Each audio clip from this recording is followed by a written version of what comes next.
Hello everyone, welcome back. कैसे हैं आप लोग? आशा करते हैं आप लोग बहुत अच्छे होंगे। तो डियर स्टूडेंट्स, हम लोग अप्लाइड मैथ फर्स्ट 2019 का मॉडल पेपर सॉल्व कर रहे हैं, जिसमें से फर्स्ट पार्ट कल आपको मैंने प्रोवाइड कराया था, जिसमें स्टार्टिंग के क्वेश्चंस को हमने आपके साथ डिस्कस किया था। आज के इस लेक्चर में हम क्वेश्चन नंबर 5 और 4 को डिस्कस करेंगे। क्वेश्चन नंबर 3 इसमें से बहुत ही आसान क्वेश्चन है, शायद आप लोगों ने उसको कर लिया होगा। नहीं कर पाए होंगे तो आप बताइएगा, मैं करा दूंगा। बट अभी फर्स्ट ऑफ ऑल मैं क्वेश्चन नंबर 5 और क्वेश्चन नंबर 4 पहले सॉल्व कराने चल रहा हूं, उल्टा कराऊंगा। ठीक है, 1 से लेकर के उधर तक, फिर 5 से लेकर के इधर तक उल्टा करेंगे। चलिए समझते हैं डियर स्टूडेंट्स कि हमारा क्वेश्चन नंबर 5 क्या है और इसको हम लोग कैसे सॉल्व करेंगे।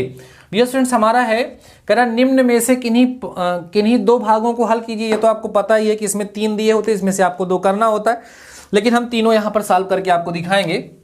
बच्चों लिखा है कि vector A cross vector B is equal to vector B cross vector A. अगर ये दोनों बराबर हैं तो सिद्ध कीजिए कि vector A cross vector B बराबर क्या होगा, 0 होगा। बहुत ही आसान सा क्वेश्चन है। प्रूफ देखिएगा इसका, हम लोग कैसे इसको प्रूफ करेंगे। वेक्टर का क्वेश्चन है डियर स्टूडेंट्स।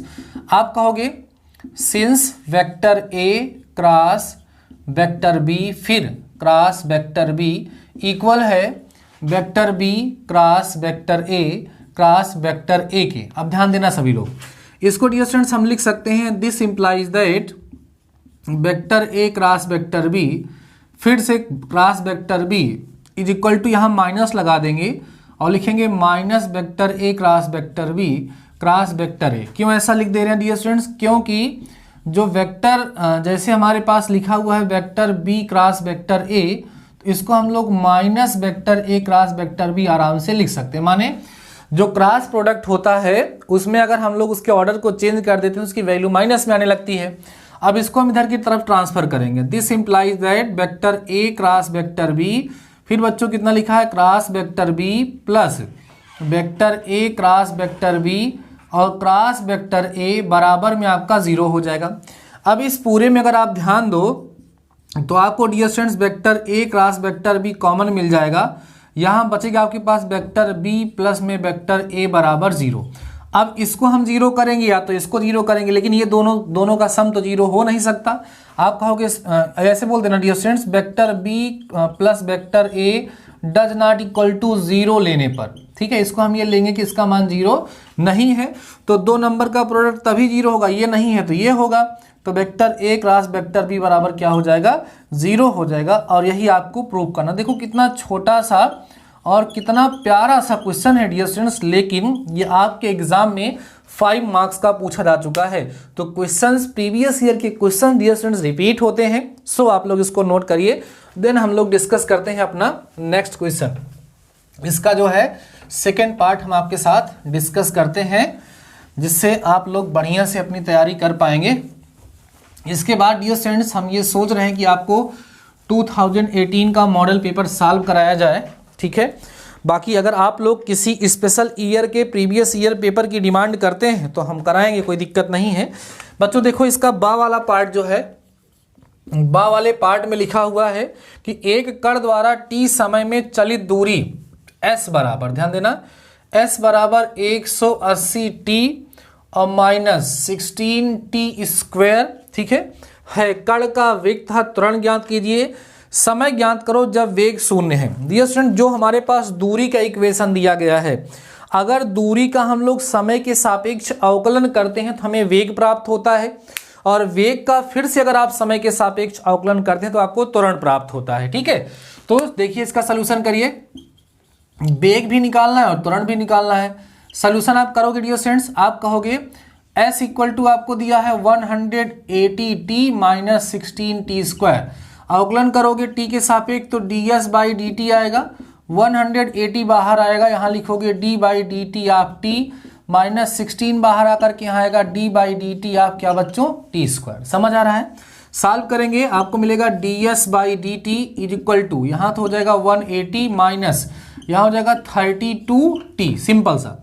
तो ये जो ds बाई dt आया है इसी को तो वेग कहते हैं। चूंकि ds बाई dt जो है इसी को डियर स्टूडेंट्स हम लोग क्या कहते हैं, वेग कहते हैं, या इसको हम v से दिखाते हैं। देयरफॉर वेग अर्थात v बराबर हो जाएगा 180 माइनस 32t। ये तो बात हो गई वेग की।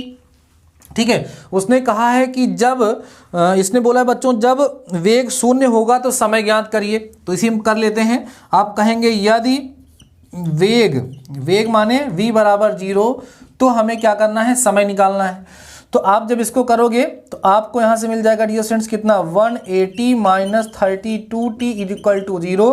तो minus 32t equal to minus 180, तो t इक्वल टू माइनस 180 अपान में 32। ठीक है, कितनी बार जाएगा आपका, ठीक है, इसको आप लोग कैंसिल कर सकते हैं। कितनी बार जाएगा सर, 5 तो काट लेंगे डियर स्टूडेंट्स, कितना आएगा, माइनस रहेगा यहाँ पर, काटेंगे तो पूरा तो कटेगा नहीं। तो t इक्वल टू 4 से काट दें कि किससे कटेगा ये बच्चों, हमको लगता है जो भी कटेगा। आंसर कितना आ रहा है इसमें तो बच्चों 8 आ रहा, ठीक है, तो 4 से काट देते हैं, 4 8 32 ना, 4 8 32, यहाँ 8 आ जाएगा और 4 चौक 16, 4 5 20, ठीक है। t बराबर 45/8 सेकेंड आपका आंसर हो जाएगा।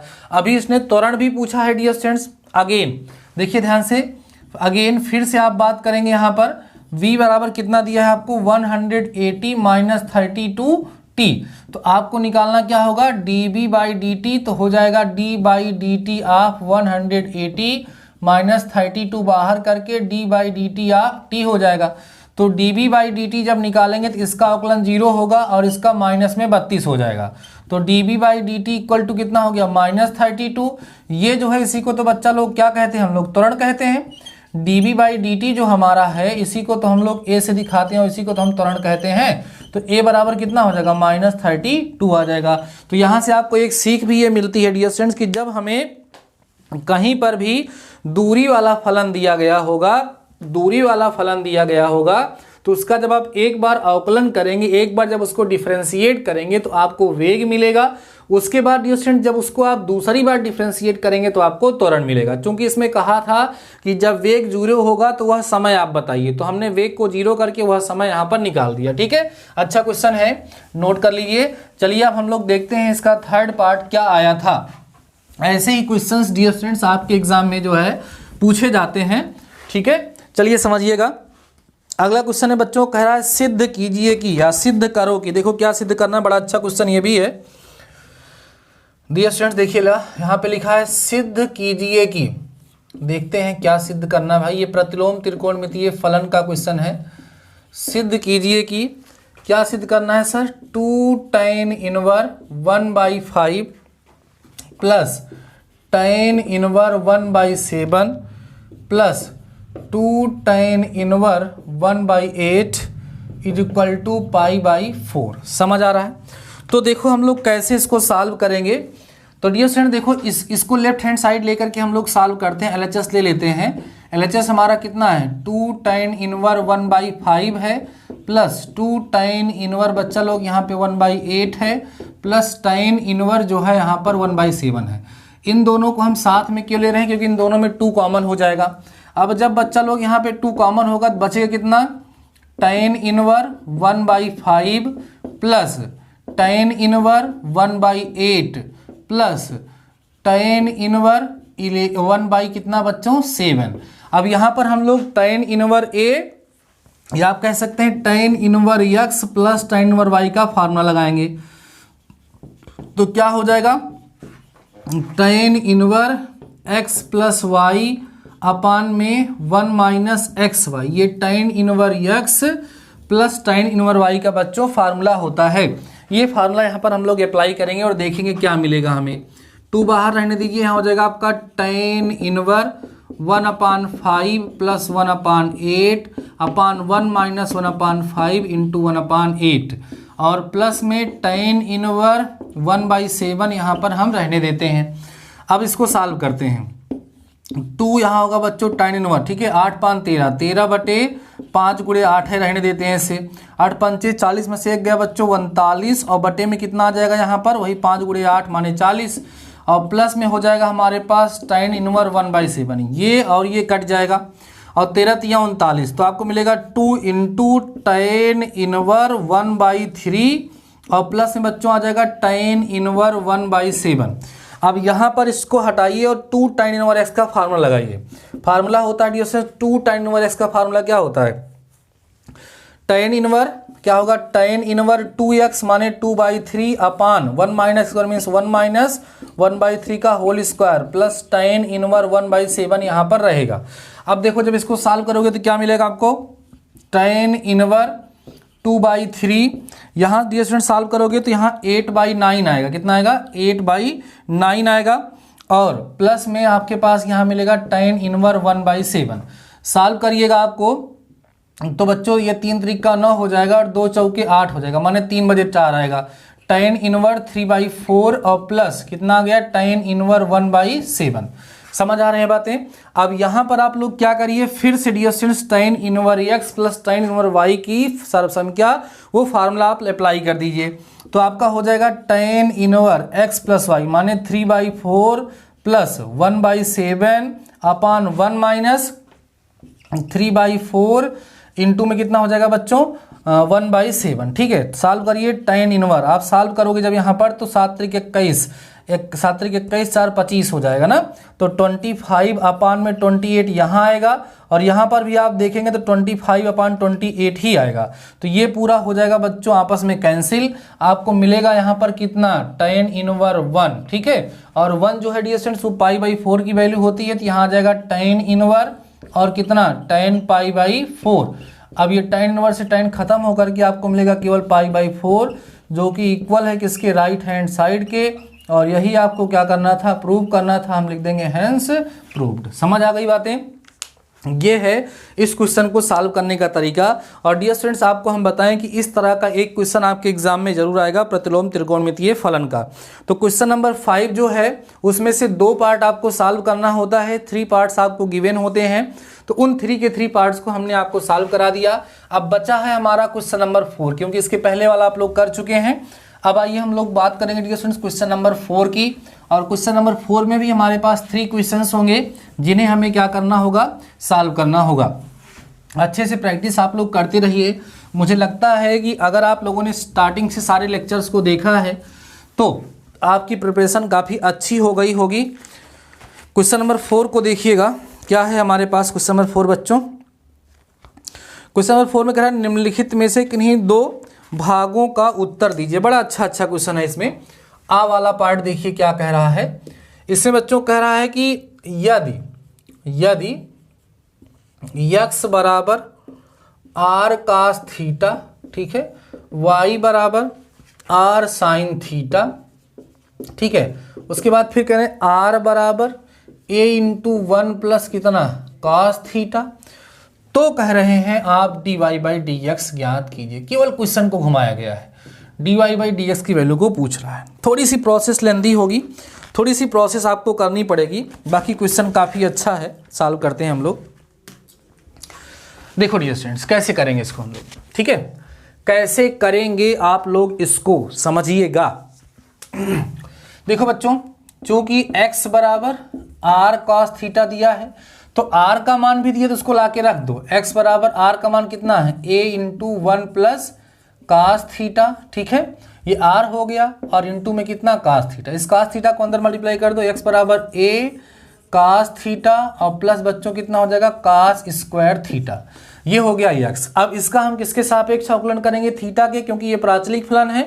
तो हमें मिलेगा dx/d थीटा बराबर a बाहर और यहाँ लिखा जाएगा d/d theta of cos theta plus d/d theta of कितना हो जाएगा cos स्क्वायर थीटा।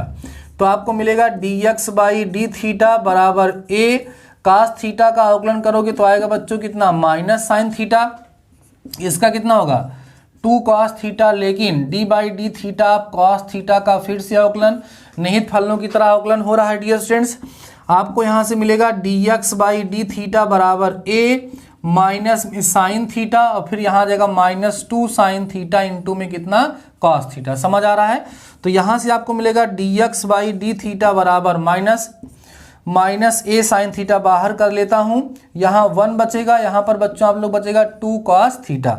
ये हमने किसको फाइंड कर लिया, dx/d थीटा डियर स्टूडेंट्स, यहाँ से हमने क्या कर लिया, फाइंड कर लिया। अब हमें क्या निकालना है, dy/d थीटा। अब देखो, अब y इक्वल टू आपके पास कितना है r साइन थीटा है, तो r की value a into 1 plus cos theta है ही, इंटू में कितना रख दिया जाएगा साइन थीटा। ओके ना, सॉल्व करेंगे तो y equal to a into हो जाएगा साइन थीटा और प्लस में बच्चों कितना हो जाएगा आपके पास साइन थीटा इंटू में कितना हो जाएगा कॉस थीटा। सही है। अब यहाँ पर तो आपको प्रोडक्ट रूल लगाना पड़ेगा। तो डियर स्टूडेंट जब हमें प्रोडक्ट रूल लगाना ही है तो हम क्यों इसको अंदर मल्टीप्लाई करें, मल्टीप्लाई नहीं करते हैं।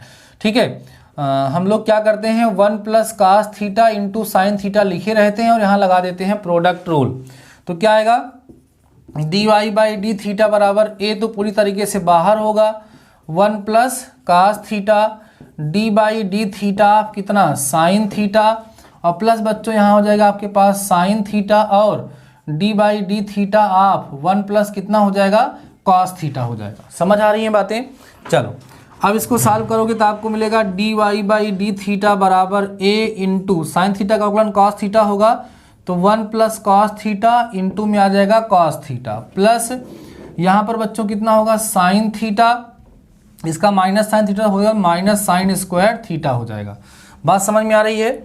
अब देखो क्या मिला आप लोगों को यहाँ से d y by d theta बराबर ए इंटू कितना cos theta plus cos square theta और माइनस में बच्चों हो जाएगा साइन स्क्वायर थीटा। ठीक है, अब cos square theta minus sine square theta किसका फार्मूला होता है कॉस 2 थीटा का फार्मूला होता है। तो हम लोग लिख सकते हैं यहाँ पर d y by d theta is equal to a cos theta और प्लस में कॉस 2 थीटा। बस हो गया। अब आप एक काम करिए वैल्यू ला करके यहाँ पे पुट कर दीजिए। नाउ आपको क्या चाहिए d y by d x चाहिए ना, तो d y by d x कैसे निकलेगा, तरीका होगा d y by d theta upon में हो जाएगा d x by d theta. अब d y by d theta की वैल्यू जो थी वो रख दो a into cos theta plus cos 2 theta upon में बच्चा लोग यहाँ पर हो जाएगा minus a sine theta into 1 plus 2 cos theta. बस यही आपका आंसर हो जाएगा, यही आपको यहाँ पर फाइंड करना था। समझ आ गया। तो बहुत ही अच्छा क्वेश्चन था, बस थोड़ा सा डिफ्रेंसिएशन में लॉजिक था। डिफ्रेंसिएशन करते समय अगर आप ध्यान देंगे तो आपसे कोई गलती नहीं होगी और ये क्वेश्चन आपका आ जाएगा। ठीक है, आइए इसका सेकेंड पार्ट देखते हैं क्या है डियर स्टूडेंट्स, उसको भी हम लोग कर लेते हैं। अच्छे तरीके से सारे क्वेश्चन को सीख लीजिए। ठीक है, और आपका इस तरीके से एक मॉडल पेपर आज सॉल्व हो जाएगा। अब इसके बाद जो सेकेंड मॉडल पेपर मैं आपको सॉल्व कराऊंगा उसको मैं एक ही लेक्चर में कवर कराऊंगा जिससे ज़्यादा मज़ा आए। ठीक है, बहुत ज़्यादा समय नहीं लगेगा, लगभग 1.5 घंटे के अंदर अंदर हम लोग प्रयास करेंगे, 1.5 से 2 घंटे के अंदर आराम से हो जाएगा। ठीक है, चलो बच्चा लोग अगला क्वेश्चन देखो। यहाँ पर लिखा हुआ है यदि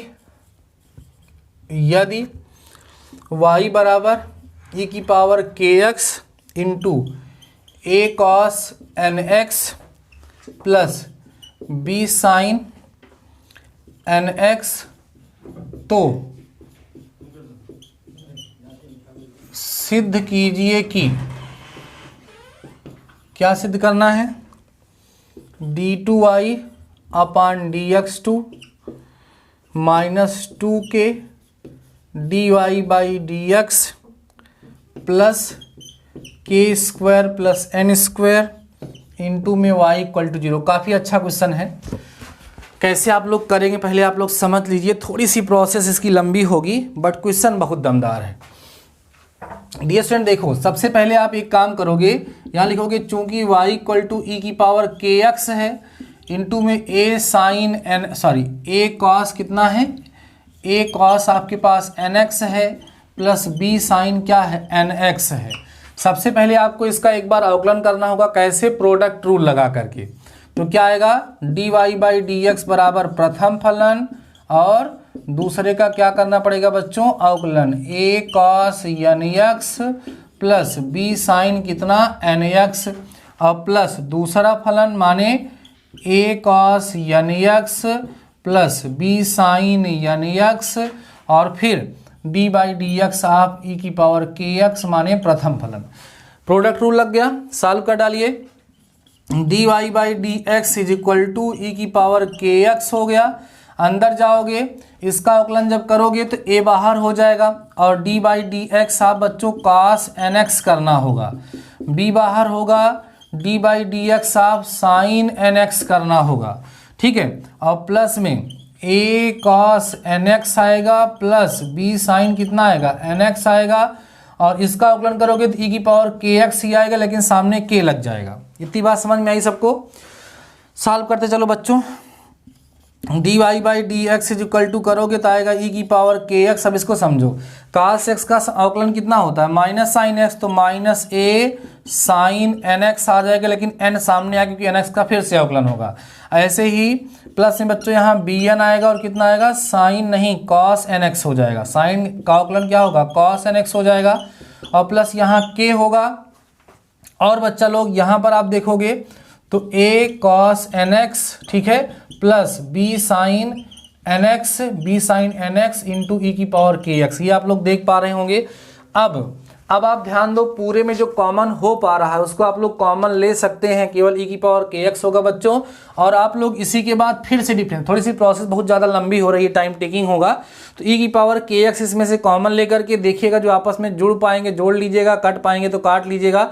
उसके बाद फिर से आप लोगों को क्या करना होगा, फिर से यहाँ पर अवकलन करना होगा। तो d2y dy बाई dx का मान तो मैंने निकाल लिया है, d2y अपान dx2 का मान भी आप लोग निकालिएगा, और ये मान ला करके दोनों इसी में रखिएगा। तो जब आप सॉल्व करोगे d2y अपान dx2 का मान, dy बाई dx का मान और y का मान, ये तीनों मान जब ला करके आप इसमें रख दोगे, सॉल्व करोगे तो अपने आप जीरो आ जाएगा। तो मेरा काम था प्रोसेस बताना, आपको समझ आया होगा। आप लोग इसको सॉल्व करिएगा, उसके बावजूद अगर मान लीजिए आप इसको नहीं सॉल्व कर पाते हैं तो मुझे बताइएगा, मैं पूरा क्वेश्चन आप लोगों को सॉल्व करा दूंगा, आप उसके लिए टेंशन मत लीजिए। बट प्रोसेस अगर आप करेंगे जैसा मैं बता रहा हूँ, बहुत ही आसानी से ये सॉल्व हो जाएगा और आपका आंसर फटाफट से आ जाएगा। ठीक है, चलिए देखिए अगला क्वेश्चन एक और बचा है बच्चों, इसमें से सा वाला है। ठीक है, क्वेश्चन क्या है देखिएगा, लिखा है 4x अपान में 5a माइनस में 5a अपान में 4x की पावर 12 के प्रसार का मध्य पद ज्ञात कीजिए। इसके प्रसार का बच्चों आपको क्या ज्ञात करना है, मध्य पद ज्ञात कीजिए। ठीक है, इसके प्रसार का मध्य पद क्या होगा ये हम लोगों को ज्ञात करना है। तरीका मैंने सिखाया था, घात यहाँ पर बच्चों 12 लगी है, तो आपको पहले पता करना होता है प्रसार में पदों की संख्या, प्रसार में पदों की संख्या, क्योंकि जितनी घात लगी है उससे मतलब नहीं है, प्रसार में कितने पद होंगे उससे मतलब है। तो कितने पद होंगे, 12 धन 1 माने 13 पद होंगे, जो कि कैसा है बच्चा लोग, विषम है ना, विषम है। तो कुल पदों की संख्या प्रसार में विषम है। तो अगर हम यहाँ पर मध्य पद की बात करेंगे, मध्य पद निकालने की बात करेंगे, तो मध्य पद कौन आएगा, 13 धन 1 बटे 2वां पद माने 14 बटे 2 माने कौन सा पद आएगा बच्चों, 7वां पद आएगा।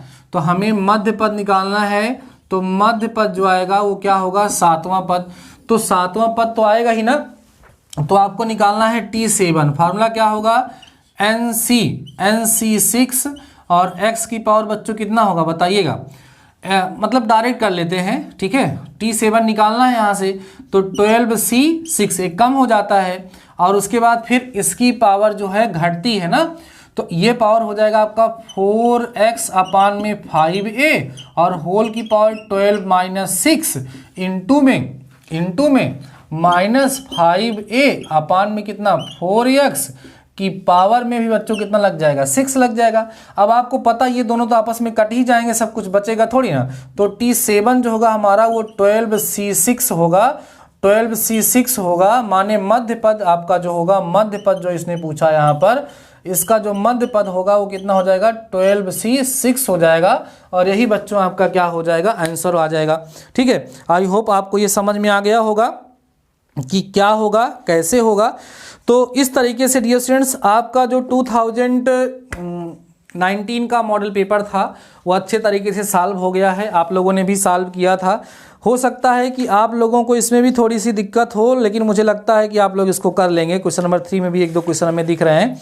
थोड़ा सा मुझे आज थोड़ा सा अर्जेंट वर्क भी है, इसमें से एक क्वेश्चन मैं ले लेता हूँ, क्वेश्चन नंबर 3 का समझा देता हूँ, आप लोग सॉल्व कर लीजिएगा। बच्चों लिखा है y = x tan inverse x upon Y, then सिद्ध कीजिए कि dy बाई dx जो है उसकी वैल्यू जो है y अपान x होगी। डिफ्रेंशिएट करना है, तो आप इसको डिफ्रेंशिएट कर लीजिएगा। आसान तरीका अगर बताएं हम तो इनवर के झंझट से बचना चाहते हो तो इसको इधर भेज दो, y upon x is equal to tan inverse x upon y हो जाएगा। तो x upon y equal to बेटा हो जाएगा यहाँ पर tan y बाई एक्स। ऐसे भी कर सकते हो, ऐसे करके आप कर सकते हो, या डायरेक्ट भी अगर आप समाकलन कर देंगे तब भी आपका आंसर, चाहे गुणे का सूत्र लगा, सॉरी समाकलन करें, चाहे गुणे का सूत्र लगा के, चाहे जैसे गुणे का सूत्र लगा के अवकलन कर दीजिए, अपने आप ये प्रूफ हो जाएगा। ठीक है, तो आसान क्वेश्चन है इसमें, इसको आप लोग आसानी से कर सकते हैं। तो मेरे हिसाब से डियर स्टूडेंट्स आज के इस लेक्चर के साथ आपके 2019 का मॉडल पेपर सॉल्व हो चुका है। नेक्स्ट लेक्चर में हम 2018 के मॉडल पेपर को सॉल्व कराएंगे, या आप जो लोग जो कहना चाहें, जो मॉडल पेपर आप लोग बोले वो मॉडल पेपर हम लोग सॉल्व करें। प्रयास यही करेंगे कि एक ही लेक्चर में पूरे मॉडल पेपर को सॉल्व कर सकें, जिससे आपके लिए बेनिफिट हो सके। तो ठीक है डियर स्टूडेंट्स, आज के इस लेक्चर में बस इतना ही। मिलते हैं नेक्स्ट लेक्चर के साथ, तब तक ये शानदार रहिए, मस्त रहिए और पढ़ते रहिए। All the best.